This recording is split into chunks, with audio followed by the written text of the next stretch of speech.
I put together a video to show how to change out a Big John motor, downrigger motor with a Cisco Systems motor.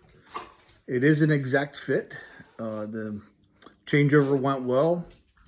The previous videos I looked for prior to doing this did not explain how to rewire from the Big John to the Cisco. Cisco Systems motor does not come with the switch, but the Big John switch does fit on there perfectly. The only thing you're going to have to do is drill a hole in the cap and solder the wires together. But I put together this short video for you, for the viewers, and hopefully this explains it better. Thanks. Okay, starting the disassembly of the Big John downrigger motor replacement. Kind of got this started a little late, but I've taken off the handle assembly,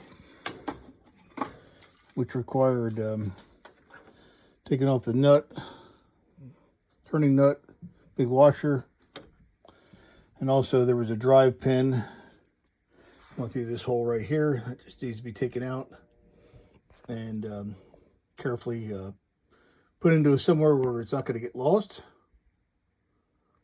Next thing I've done is taken out the 3 bolts. Just about to take the last one out right here. And once those are taken out, I'm going to prepare the motor for new assembly. Okay, you can see that I got the motor taken off. The old Big John motor is one piece, gear drive assembly, and switch cap. New motor that I purchased is from Cisco Fishing Systems. It's upside down. This is supposed to be an exact fit. The only thing that we know right from the get-go is that the switch cap is going to need to be rewired in, which I didn't find a video on, so this is the reason that I'm preparing this video for the listening audience. Okay, the new motor came with a locking nut at the end. You can see that on the left, and a nylon washer. It's 2 5/8 inches from that nylon washer forward.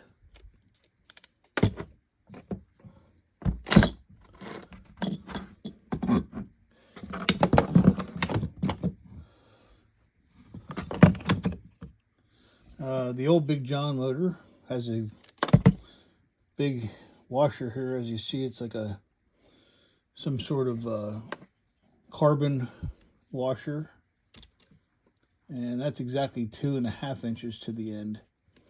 So it doesn't appear that I'm going to need to reuse that large washer. Okay, I've secured this Cisco motor in my vise. I'm going to prepare to take off this cap next.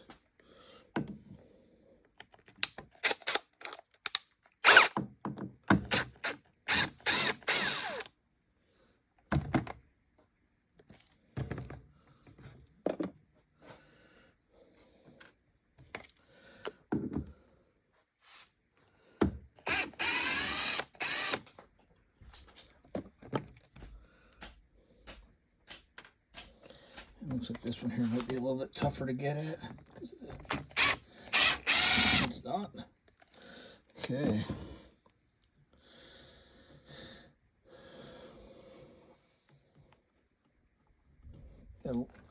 Cisco's done a very good job at sealing these plates up, these motors up. And I'm going to take off that cap.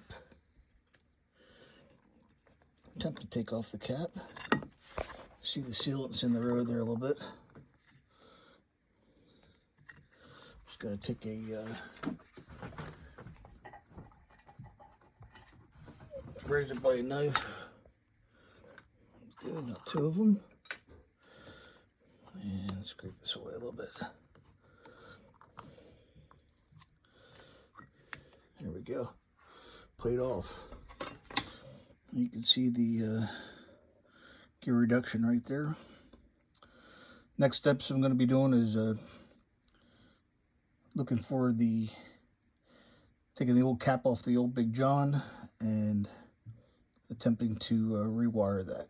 We have the Big John cap taken off, and you can see the two wires that are coming out of the motor.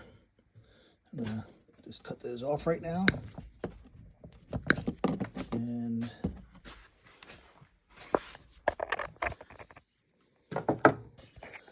as you can see, you have the circuit breaker assembly and the switch assembly. There's no provision for the this new cord to go in there, so I'm going to need to drill a hole in the cap and then take the red wire and black wire and solder those on. Okay, I drilled the 5/16 hole in the cap just beside the original, where the original cord came in. You can see the two leads there from both sides, the plug side and the new motor side. Next step is to solder those together. Okay, I've got both these soldered together. You can see I routed the wire between the switch and the circuit breaker, and I also have a piece of shrink tube to go over both of those. I'm going to put that over and heat this up next. Okay, we have all the shrink tube over the hot and the neutral, or vice versa, and I'm going to tuck these into the cap. The next step will be I'm going to use a bead of Loctite marine sealant around the entire thing and put the cap back on. Okay, as you can see, I got the cap remounted.